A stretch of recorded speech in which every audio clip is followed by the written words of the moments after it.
یہ بنایا تھا نا کہ ماں باپ کے ذریعے سے بچہ پیدا ہوگا، نہ تنہا ماں کے ذریعے نہ تنہا باپ کے ذریعے۔ پروردگار تیرا یہ قانون ہے کہ ماں باپ کے ذریعے بچہ پیدا ہو، معمولی سا بچہ تو اس قانون کے تحت، اور عیسیٰ کو تو دنیا میں لائے گا تو یہاں پہ اپنا قانون کیوں بدل رہا ہے، اپنی سنت کیوں بدل رہا ہے؟ جناب مریم کی شادی کسی معتبر مستند پاکیزہ کردار والے انسان سے کیوں نہیں کر دیتا؟ تو مشیت کی آواز یہ ہے کہ میں نے جب اپنے استادوں سے مراجعہ کیا اس چیز میں کہ بتائیے مریم کی شادی کیوں نہ ہوئی جبکہ بچہ بھی پیدا ان کی شیعوں سے اللہ کو کرنا تھا، تو میرے استادوں نے مجھے یہ بتایا، ہندوستان کے اساتذہ نے بھی، نجف کے اساتذہ نے بھی، کہ چونکہ جناب مریم اس زمانے میں عفت اور طہارت کی اس بلندی پر تھی، ایمان کی اس بلندی پر تھی کہ ان کے ہم پلہ، ان کے ہم کفاعت، ان کا کوئی کف اس زمانے میں کوئی مرد نہیں تھا۔ اس منزل ایمان پر، اس فضیلتوں کی منزل پر کوئی مرد تھا ہی نہیں کہ مریم جیسی خدا کی منتخب خاتون اس کی زوجیت میں آ سکے، اس لیے کہ خدا کو یہ تو گوارا ہے کہ بچہ بغیر باپ کے پیدا ہو جائے، مگر یہ گوارا نہیں ہے کہ اس کی منتخب خاتون کسی کمزور ایمان والے کی زوجہ بن جائے۔ وہ جو اس کا شوہر ہو وہ اس کے ہم پلہ، اس کے کفو ہو۔ کفو کسے کہتے ہیں؟ لغت میں کفو کے معنی میں نے یہ دیکھے، مطلق طور پر تو یہ ہے کہ المماثلۃ فی القوۃ والشرف، مرد اور عورت میں طاقت اور شرف کے اور فضیلتوں کے اعتبار سے برابری ہو، مگر شادی میں کفو کا مطلب کیا ہے؟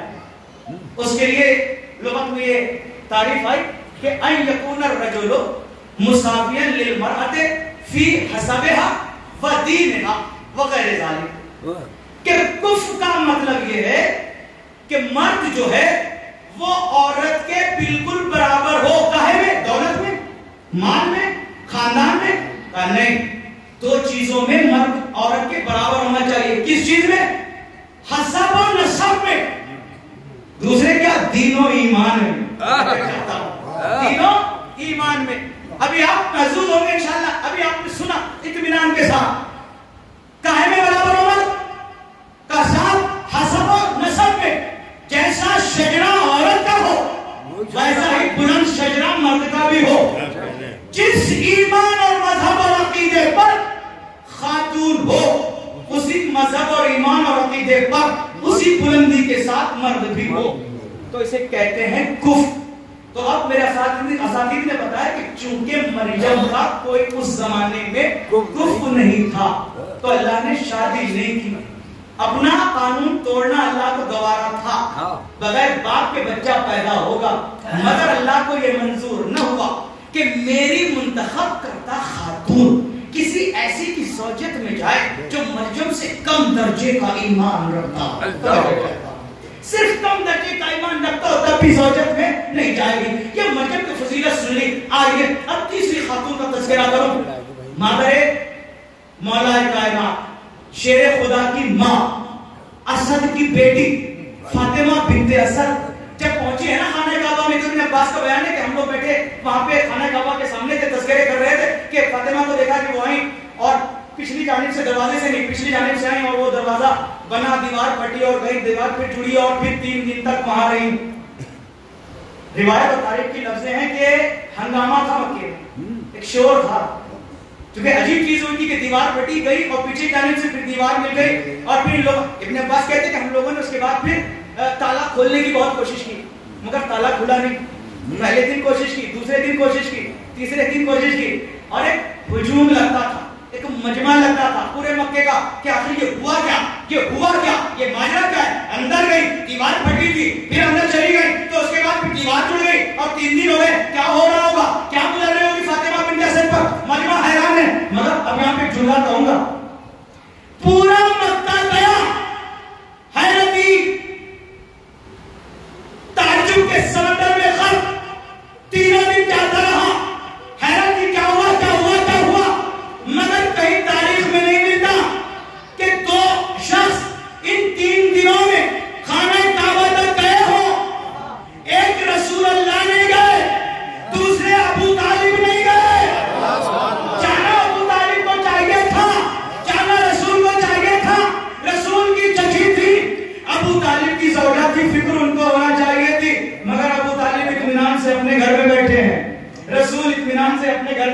ہیں, یہ دونوں نہیں جاتے. خیر چلیے اب اس کو چھوڑتا پڑھنا بات دوسری طرف مڑ جائے گی. 3 دن ہوئے, 3 دن کے بعد پھر دیوار پھٹی, پھر فاطمہ باہر آئیں, مگر اب منظر بدلا ہوا تھا. شکم میں لے کے علی کو گئی تھی اور اب ہاتھوں پر لے کے آ رہی ہیں. ایسا لگ رہا ہے کہ جیسے ریلے عصمت پر قرآن امامت پڑھا جا رہا ہے.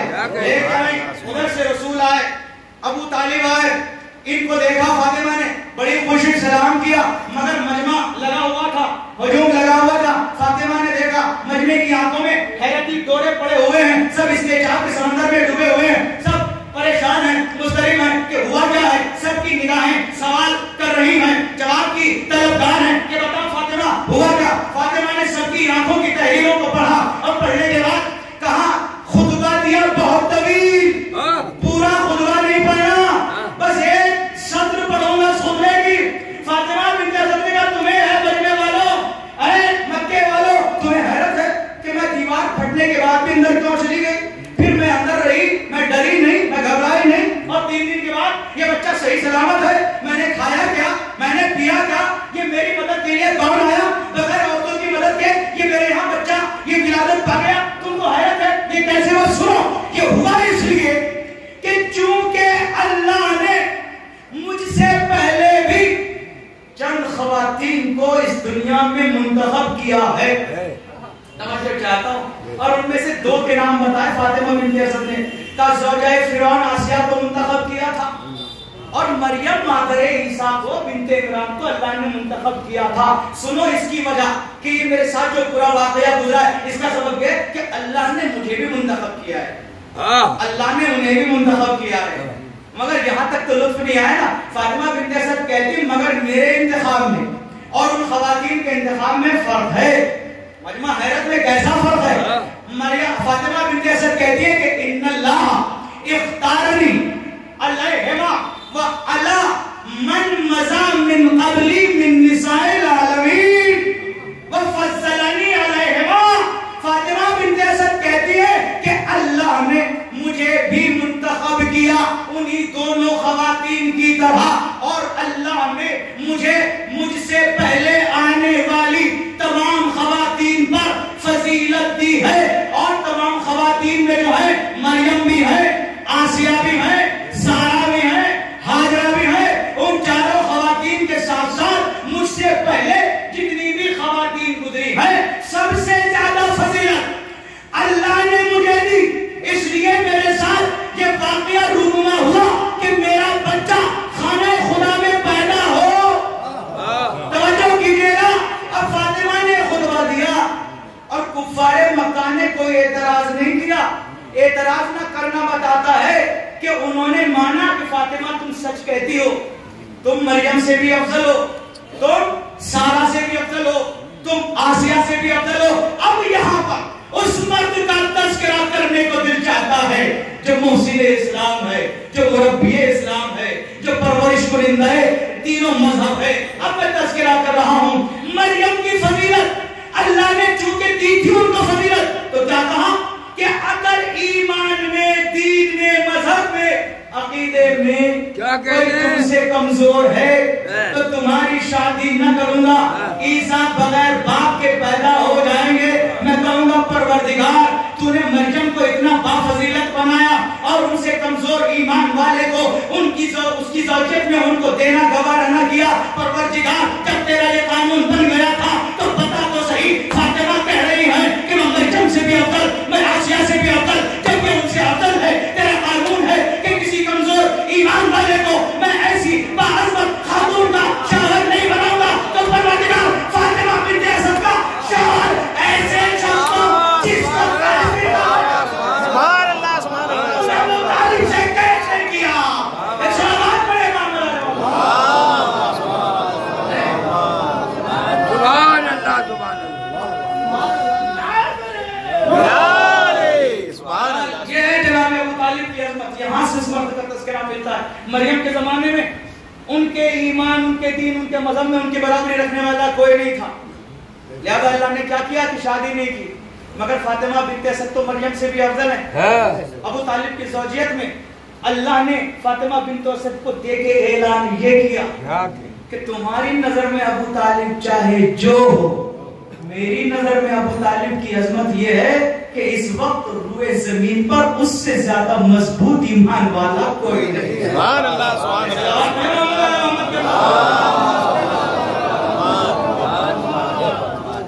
اور بہرحال یہ خدا کا ایک انتخاب ہے، وہ جس کو چاہتا ہے منتخب کرتا ہے، اور یوں ہی نہیں منتخب کرتا، بے عدلی کے ساتھ وہ عدل کے ساتھ کام کرتا ہے. وہ دیکھتا ہے کہ ایسے اوصاف، ایسا کردار، ایسے صفات ہیں تو پھر وہ اس کو منتخب کرتا ہے. اور یہ ابو طالب کا گھرانہ عبد المطلب کا گھرانہ ہے ہی ایسا، اس میں اللہ کا ایک آدھ انتخاب نہیں ہے، پورا گھرانہ اللہ کا انتخاب ہے. میں چاہتا ہوں، اور اگر یقین نہ آئے دنیا کو تو بتائیں کہ علی کے بعد عباس کیا دنیا میں یوں ہی آ گئے عام بچوں کی طرح؟ نہیں، خدا کے انتخاب شدہ جناب مولا کائنات اور یہ فاطمہ زہرا صلوات اللہ علیہا، ان دونوں کی منتخب دعا کا نتیجہ ہے عباس. اگر میری بات کی تائید میں ہے تو صلوات پڑھیں مولا محمد کے.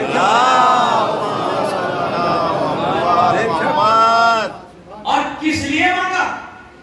ایک تو منتخب دعا، اس لیے کہ فاطمہ اور علی نے کوئی دعا اللہ سے کی نہیں ہے، کچھ مانگا نہیں ہے، مانگا ہے کہ بس عباس ہی مانگا ہے زندگی میں. اور یوں ہی کوئی معمولی کام کے لیے نہیں ہے، یہ بے مقصد نہیں مانگا، کام کا بھی انتخاب تھا. فاطمہ اور علی کی نظروں میں کام کیا تھا؟ جانشین پیغمبر، سبط اصغر، نواسہ رسول، تلمبے پیغمبر اعظم، حسین شہید کربلا کی خدمت گزاری. اس کام کو منتخب کیا تھا علی زہرا نے کہ حسین کی خدمت گزاری کے لیے عباس کو مانگا گیا، اور عباس اس دنیا میں آئے، اور عباس کی ماں کو بھی مولا کائنات نے بڑے منصوبے کے ساتھ اپنے بھائی سے تمام قبائل عرب سے منتخب کرا کے منگایا تھا. یہ انتخابی سلسلہ اور تاریخ ہے کرانے کی. اور ایسی جگانہ روزگار خاتون تھی ام المؤمنین بھی کہ جب سے عباس نے آنکھیں کھولی ہیں تو یہی نصیحت اور یہی وصیت رہی ہے کہ عباس بیٹا تم علی کے فرزند ضرور ہو رشتے میں، تم حسن و حسین کے رشتے میں بھائی ضرور ہو، تم زینب و ام کلثوم کے بھائی ضرور ہو، مگر عباس یاد رکھنا تمہاری ماں اس گھر میں زوجہ بن کے نہیں آئی ہے، حسنین کی ماں بن کے نہیں آئی ہے، بلکہ حسنین کی کنیز اور خدمت گزار بن کے آئی ہے. بیٹا تمہارا بھی شیوا یہی ہونا چاہیے کہ زینب و ام کلثوم کو ہمیشہ شہزادی سمجھنا، ان کو بہن کہہ کے کبھی خطاب نہ کرنا، حسن و حسین کو ہمیشہ آقا کہنا، کبھی بھائی کہہ کے خطاب نہ کرنا. اور دیکھو عباس تمہیں بالخصوص حسین کے لیے مانگا گیا ہے، حسین سے ایک لمحے کے لیے کبھی غافل نہ ہونا. حسین کو کوئی ضرورت ایسی پیش نہ آئے کہ اس ضرورت کو پوری کرنے کے لیے تم موجود نہ ہو. عباس بچپنے ہی سے اپنی ماں کی وصیت اور نصیحت کے تحت حسین کے ساتھ رہنے لگے، کبھی حسین کا ساتھ نہیں چھوڑتے تھے. میں مسائل کچھ اور پڑھنا چاہتا تھا، مگر یہاں پر مجلس سے پہلے ایک بھائی نے مجھ سے فرمائش کی، مجھے حکم دیا کہ جناب عباس کی یہ مسائل پڑھے جو میں پڑھنے جا رہا ہوں. جناب عباس کی وفا، امام حسین کا ساتھ، امام حسین کی خدمت کس طرح عباس نے کی ہے. ماں کی ہمیشہ وصیت حسین سے الگ نہ ہونا، حسین کی کوئی ضرورت ان کو پڑے تو تم ایسا نہ ہو کہ موجود نہ ہو اور حسین کی وہ ضرورت پوری نہ ہو. ہاں مسجد کا پاک موسم ہے، امام علی علیہ السلام اور ان کے ساتھ ان کے دونوں بیٹے اور جناب عباس تشریف فرما، مولا کائنات کا غلام عمر بھی ہے. بڑا خوش فضا موسم ہے. اس میں جناب امام حسین کو یکایک پیاس محسوس ہوئی. امام حسین نے اپنے بابا سے کہا، بابا مجھے پیاس محسوس ہو رہی ہے. اپنے بیٹے کی پیاس، اور پیاس بھی کس کی؟ جس کی پیاس کا اندازہ اور علم علی کو خوب ہے کہ یہ حسین پیدا ہی اس لیے ہوا ہے کہ اس کی پیاس کائنات میں یادگار بن جائے. جب پیاس کا لفظ حسین کے لبوں پہ آیا تو علی نے اپنے غلام قمر سے کہا، قمر جاؤ میرے بیٹے کے لیے پانی لے کے آؤ. قمر اٹھے، آقا کا حکم سنا، اٹھے پانی لانے کے لیے. عباس نے جب یہ دیکھا